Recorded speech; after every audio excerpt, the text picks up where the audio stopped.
राधा जी का नाम किशोरी कैसे पड़ा? पौराणिक कथा। भगवान श्री कृष्ण की रास लीलाओं से तो हम सब वाकिफ हैं।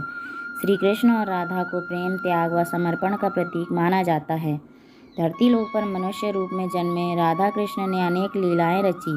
श्री कृष्ण की इन लीलाओं में ऋषि मुनि भी शामिल होते थे। राधा रानी तो देवी लक्ष्मी का रूप थी, जो आजीवन किशोरावस्था में ही रहती, लेकिन राधा रानी को यह ज्ञात नहीं था। इसीलिए श्री कृष्ण ने ऋषि अष्टावक्र के साथ मिलकर ऐसी लीला रचाई, जिसके परिणाम स्वरूप ऋषि अष्टावक्र ने राधा रानी को आजीवन किशोरी रहने का वरदान दिया। पौराणिक कथा के अनुसार ऋषि अष्टावक्र प्रकांड पंडित कहोड़ और माता सुजाता के पुत्र थे। ऋषि अष्टावक्र ने अपने पिता से शास्त्रों और वेदों का पाठ पढ़ते हुए अपनी माता के गर्भ के अंदर से ही अपने पिता से कहा था कि शास्त्रों में ज्ञान नहीं है, ज्ञान तो हमारी अंतरात्मा में है, सत्य तो हमारे अंदर है, शास्त्र तो बस शब्दों का संग्रह है। यह सुनकर ऋषि कहोड़ को बहुत गुस्सा आया और उन्होंने अपने ही पुत्र को श्राप दिया कि जो अभी गर्भ में है उसने मुझे ज्ञान में चुनौती दी है, इसके अंग टेढ़े होंगे।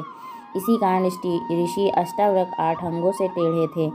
ऋषि अष्टावक्र जहाँ भी जाते थे तो उनके टेढ़े अंगों को देखकर लोग हंसने लगते थे। इस कारण ऋषि अष्टावक्र क्रोधित होकर श्राप दे दिया करते थे। एक बार ऋषि अष्टावक्र बरसाना गए थे, तब राधा रानी से मिले।